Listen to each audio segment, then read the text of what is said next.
Welcome to the Language Barrier Podcast, officially our third episode. I'm Ryan Segelke. I'm John Lutaya. I am old. I am young. I am a Caucasian from the U.S. I'm a black man from Africa, Uganda. I am a dad. I am a student at Linfield College. And this is what we think will make this podcast unique for you, is that we want to invite you into this conversation that we have on a daily basis where we debate and argue and most importantly have love in the end and respect for each other about topics ranging from soccer to tennis to politics, you name it, we love to debate it. All right, that's how we always do it in our daily lives. We're not afraid to share anything at all. So let's get into what we're going to talk about today. So today what we have on the docket for you is we're going to talk about the headlines. And our headlines today are from Andy Murray. We're going to talk about Andy Murray and his recent announcement. And we're going to talk about Rihanna engaging in dancehall music and reggae music. We'll talk about relationships and marriage. And for Ryan, we're going to talk about Liverpool, the possibilities and the stats for them winning the Premier League this season. Something like that. And let's get to the music.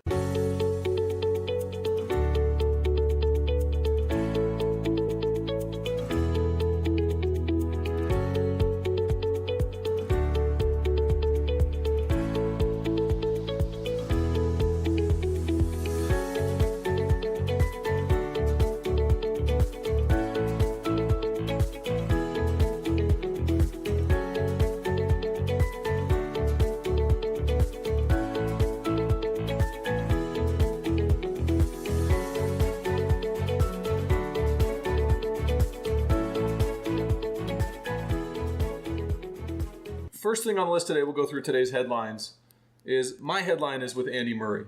Andy Murray came out, it was last night, right? We watched him give his interview, and he said he's thinking of retiring. He likely wants to do it at Wimbledon, that he can't barely tie his shoes anymore from time to time. He's really struggling. He struggled for a long time. What do you think about this, John? Yeah, I didn't see this coming. I've always had the best idea and the best results coming from surgery from any player. We see it from Federer, we see it from Wawrinka still struggling. I always thought when these guys get the surgery, they get it from the best experts, and it's not always something that we should be afraid of to terminate a player's future.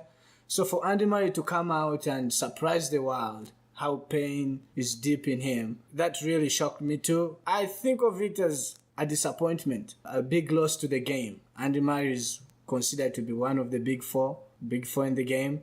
And if we lose him, I don't know where we're heading, but that shows how the tennis game is going to disappear almost in one generation. Roger Federer and Rafael Nadal, they're almost on their way out. I love to hate Andy Murray. He is not my favorite player on tour. But you're right. We've been really lucky to have this group of Nadal who we're starting to see play less and less, and Federer starting to play less and less. And you're seeing some signs of where he's not superhuman anymore. I think it's a changing of the guard, and we've been very lucky to have these top four, you're talking about Djokovic too, in our lives for so many years where they have dominated the game, and they've been great. As a dad, they're great for the most part. They're great representatives of what we want our kids to be: hardworking, resilient, all those good things. And even Andy Murray showing his emotions last night was a good thing. So do you think Andy Murray being out because you hate him, you're going to enjoy the game more? Well, no, let me say this first. I don't hate him. I said I love to hate him, so I guess I did say I hate him a little bit. But I would rephrase it. I don't hate him. I just find him very annoying. The way he yells at the box, the way he plays, and he's constantly complaining on the court. It's very annoying. It's tough to watch. I remember early on his drop shots, things like that, didn't start off to a good start for me. But I respect him. I think he's done a lot to be able to be the first Brit to win Wimbledon. That probably has a lot to do with his injury, right? Yes. That's a lot of pressure.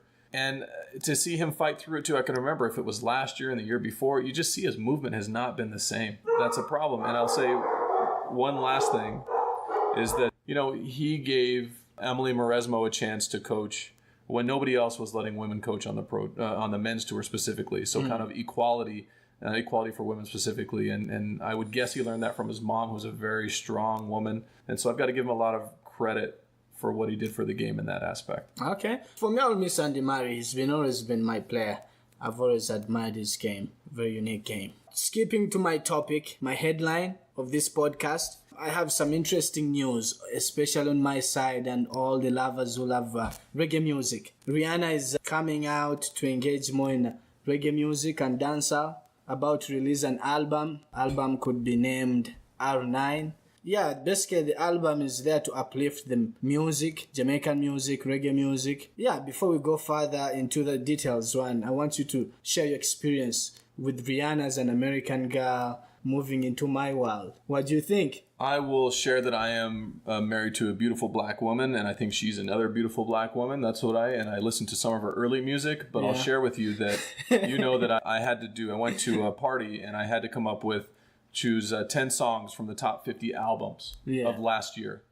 I knew nobody on that list, and that's kind of where I feel with Rihanna right now, is that, man, for the first time, I'm about almost 37, I feel like I'm getting to the point where I'm becoming my dad. Yeah. I don't know any of the new artists. I have no idea what Rihanna's up to right now. I don't have an opinion on what her new album is going to be. It's cool she's doing reggae because you love reggae and I love you. I do love reggae, yes. But why don't you tell me more about it so I can learn a little bit? I don't know exactly what's going on, but she is like kind of marketing. In the past, we've known Rihanna being influenced with Jamaican music, and one of her songs, I think, from her many songs, they've always had some Jamaican slangs in them. So she's been always into that style of Jamaican. She admires the music. That's what I would say. Taking up this platform and doing an album and featuring some Jamaican artists, I think this is a big jump, because I myself, I feel so lonely. Every time I'm in a public, I'm talking about reggae music and nobody recognizes my artist, the music I'm talking about. I feel we're missing out the fame. So this is the time. It may not be a big deal, but slowly by slowly, if these artists start to collaborate and come out, it will be very good.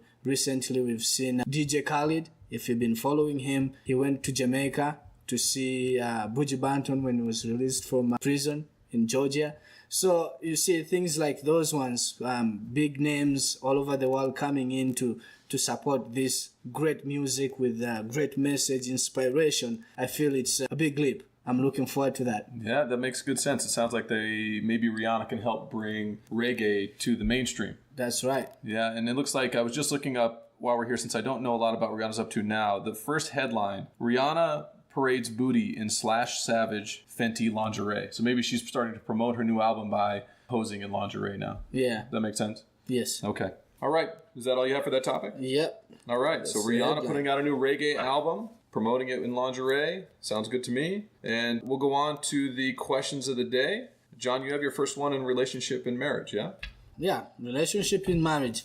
This is a topic actually I borrowed from Mr. Dr. Mal Davis, the president of Linfield College. So we used to have these conversations, and once in a while this president is so friendly, will invite students at his house and we have good food, good meal, good time, and we raise topics and discussions. So one of the topic, are we supposed to live with one partner the rest of our lives? What do you think about that, Ryan? It's a deep question. It's right along there with what am I supposed to do in life? Like, what is life's purpose?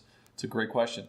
You always ask me to start first in every debate we have. I'd like you to start first on this one. I have my own opinions, and I'm proud, and I'll stand behind them. I'm really grateful about where I'm at in life right now, and I'll let you start off with it. I'll give you that respect for today. Just because you're a married man, I'll start off with my status of being in a relationship. The way I see this question is, it's very real question to think about. And the answer could be yes, the answer could be no. It depends with the stage of relationship you have in your life at the moment. If you're just dating someone, 2 years, first year, you really shouldn't look that strong for the rest of the future, because you haven't known very well the person you're trying to live with. So at that standpoint, I would be like, yes, we cannot live with the same partner for the rest of our lives, because we haven't figured out each other what's going on. At the same time, if you're a married guy and you've been in marriage for 20 years or more, and you've had another 5 or 6 years of dating before that, so a total of how many? 26 years, and you start thinking about the possibility of not living with your partner in everlasting life, as we say it in a Christian life. You know what I mean? Let me ask you specifically, if I can. Yeah. Are you in a relationship, right? Yes. With Hitomi. She came and spent some time at the house where we're shooting now. She spent some time. She flew here from Japan to see you. That's a big commitment. How long have you guys been together now? About 1 year. About 1 year. Okay. Yes. So what is your perspective now? You're deep in a relationship. I got to see you guys be together for 2 weeks, and I would say you're in love or madly in love with each other. Yeah. Is that fair to say? Yes. Okay. So what is your view on marriage now? I know the Ugandan way is to date for, something like a century and then get married, but not really something like 15 years and then 20 years. 20 years, 15 years. It depends. And have kids before marriage. Yes. But what is your view with Hitomi now? My view is on a positive end. I'm not afraid to say. We've had very good moments together. We seem to understand each other. We're always learning from each other. And from our standpoint, we are both people who are okay with long distance. So we don't have anything really to rush into. And right now, it's a process we're working through. It's all been going well, I believe, and I'm still on that positive end. What do you believe in? We'll be together. We'll be together. So then how does that change the perspective? That's why I asked, because the question that you asked was, should we be with one person the rest of our lives? That was the question. So let's bring it back to there. And where do you stand with that now? I stand yes. I say that mainly because of my background and upbringing. I've not experienced a lot of divorces, although I don't live with my parents, both of my parents. But I know my parents, they're not together. I don't know anything about their divorce. So to me, kind of separation between relationship is not a common thing. I've always stand my ground to be with the same person always. So I take it on the point that yes, if nothing goes bad, no cheating, no anything, no complaints, no big arguments, differences between the people. Wait a minute. That's a huge reason thing. Arguments, differences, big arguments, those are going to happen to anybody who stays together over Okay, I should say all those things continuously. Okay, so continuously untreated. If they're not treated. What are your absolutely is not one relationship type of instances where this happens and it's over? This happens and it's over. It really depends. I'm really strong. If the person on the other side is pushing it to end, yes, I have no choice. But I'm usually flexible. I like to compromise and I like to work together. And Hitomi's in Japan right now. She's back in Japan going to school, right? Uh-huh. She thinks that she falls in love with a Japanese boy there, Japanese man there. But then she realized, so she has a relationship, has sexual relations with this person, and then goes, wait a minute, nope, John was the guy. I made a mistake. Do you forgive that? It depends with the situation. I mean, if she decided to go and we had an agreement, she went, I would not accept because I also have to move on. So that's where we come in with the question: are you supposed to be with bound partner? I don't think so. If things go bad that way, it's very fine to try and make a new life. That's from my side of view. What about Ryan yourself? We got deep there, didn't we? Holy moly, you're so uncomfortable right now. So I'm happily married, and I'm of the view that if given the opportunity, if given that not big bumps go on the road, like you talked about, cheating and long-term arguments, I think you're right about that, where you just don't get along. I've seen many. I can think of somebody right off the top of my head who lived in a household where the parents lived on separate floors, and they argued consistently to the point where stuff was thrown on the lawn and arguments were had, and it's damaged that person to this day. Yeah. So I think, but I am much happier being committed to somebody. I've got a wife and 4 kids, one together with my current wife, and I'm totally committed to her, and honesty and transparency is all part of that, and I love that. Okay. I don't love the being on the market and swiping right or left, which I missed that whole range of dating where you swipe right and left on the phone to find your next date or your next hookup. I'd never enjoyed that. Okay. I like being committed to somebody. I love being a dad. I love the responsibility of a relationship and having to grow together and individually and as a father, all that stuff, that gets me going. Okay. Yes, I mean, this question has to go on a point. I like your sayings. I like your experience. I like what you're saying is very true. Me living with you, I see that very deep of genuinity. If you don't mind, would you please end your talk with an answer or a side to pick from this question? Are we supposed to be with one partner the rest of our relationship life? If one is lucky enough to be with one person the rest of their life, I believe that's more fulfilling than the opposite of that, right? Yeah. Polygamy or constantly dating, different people all the time or multiple people and afraid of commitment and that type of side. I'd much rather choose being in a committed relationship. Okay. Thank you very much. And what was your topic then? So let's talk a little Premier League. Can we do that? Yes. So there was a big game was that last weekend?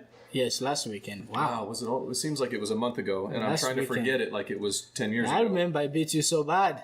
You were so mad. You remember you wanting me to walk home. What we're talking about is the Manchester City Liverpool game that was last. What day was that? That was Thursday. I remember that day. I was in your face. And we took RJ, and you were a very poor winner, I would say, that day.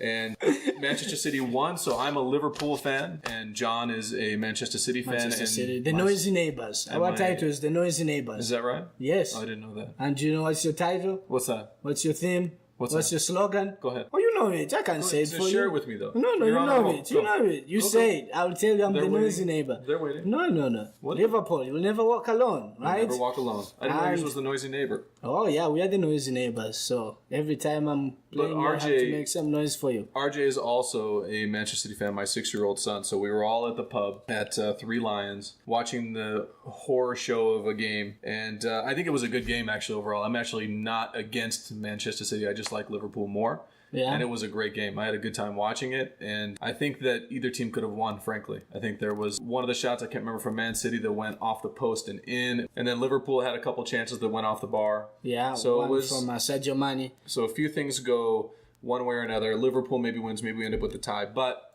this time, Man City ended up with the win. Yeah. And John was very happy to rub it in my face for nonstop for at least a couple of hours afterwards, to the point where I almost let him walk home. But my point is not that. My point is you brought up something a while ago that the team, before this match actually, that the team that's ahead after Christmas wins the title majority of the time. Yeah. Well, John, I have a headline here that reads, analysts of teams that led the way on December 25th proves that over half of them did not win the title. Okay. Woo. Now, this is a little bit of an older article, but it's not that old. So, but when we do was see the article released? It's back from 2014, but there's not much that's changed in 4 years. So, but I do see that Liverpool is on this list more than once, that they have been ahead and finished second or third by the end of the season. So right now, as far as the table goes, how many points separate Liverpool and Man City? 4 points. Okay, 4 points. So Liverpool has 54 points and Man City has 50 points going into this weekend, right? Yes. Okay, so what is your prediction from now until the end of the season? What do you predict is going to happen? I predict Liverpool winning, but that's all from my statistics and experience of Premier League for the last, I would say, 5 years. Ryan has proven to me there's more than that much in the detail. But from my experience, it's always been the team that is on top of the table by end of Christmas ends up to win the league. From my experience, I've only seen one team fail to do that, and that has been Liverpool. Liverpool had the chance to win the Premier League in the last 6 years, and they had to mess it up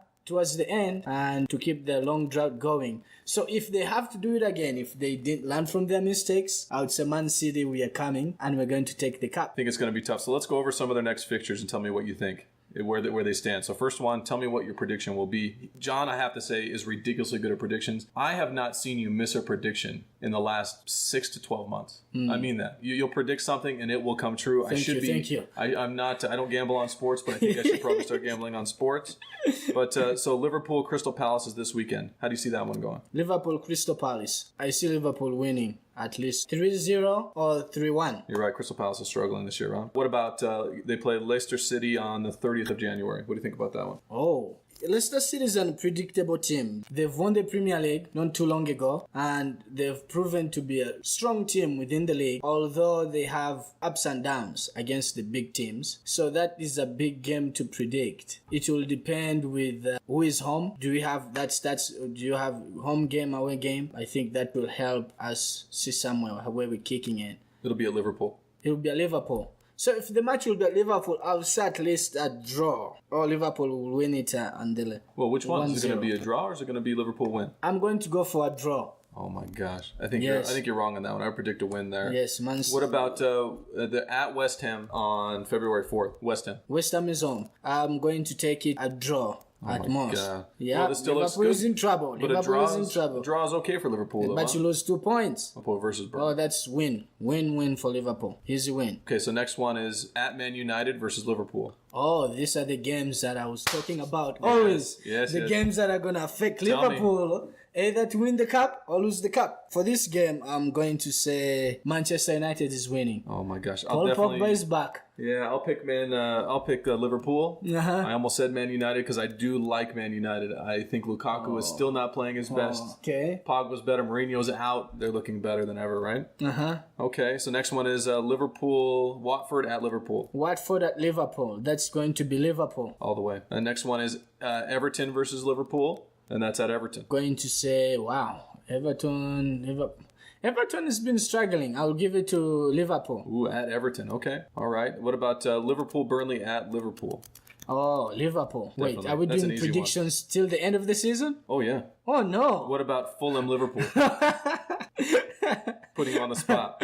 Oh, no. At Fulham. We need to give it a you're getting little nervous. break to see the consistency, We can the adjust status of the team, Tell me or keep going. the conditions before the game. Yes, we've started, but let's finish. We believe in starting, but we also believe in finishing. So let's complete Okay, this. which Fulham and Liverpool at Fulham. Liverpool. Of course. Liverpool, Spurs. Ooh. Oh yes, That's those on are March the games 30th. I'm talking about. That's going to affect Liverpool. Where's the game? If the game is okay, I give it Liverpool. Oh, really? Yeah. Wow. And Yeah. the Spurs have looked... I think the Spurs have looked up and down, frankly. They look really good at times, and other times they look Yeah, and that poor. game. When will that game be? That's on March 30th. March 30th. That's almost towards the end of the season. You know why I pick Liverpool? Why? Because Spurs, they're right now on a situation where they don't know what's going to happen next with their manager. Manchester United needs their manager. So big games like those ones, usually the manager is... If he's leaving, he's not so buy into it. Okay, here's what we'll do. We're going to go rapid fire round now. You just tell me win or loss or draw. Okay? I'll tell you where it's at. Just quick answer. Let's Okay. get through this. Okay, so we just did Southampton, Liverpool. That's the next one. Southampton, Liverpool. Liverpool, of course. April 13th, we have Liverpool, Chelsea at Liverpool. Oh, Chelsea at Liverpool. That's a draw. Draw, okay. Cardiff, Liverpool at Cardiff. Liverpool. Okay, you take Liverpool for that one. Liverpool at Huddersfield at Liverpool. Liverpool. And then we've got Newcastle, Liverpool at Newcastle. Liverpool. See, this sounds really good to my ears when you're going through this. Like, it's lining up. Yeah, but you've lost already points that will affect you. Oh, So next week we'll have to go through.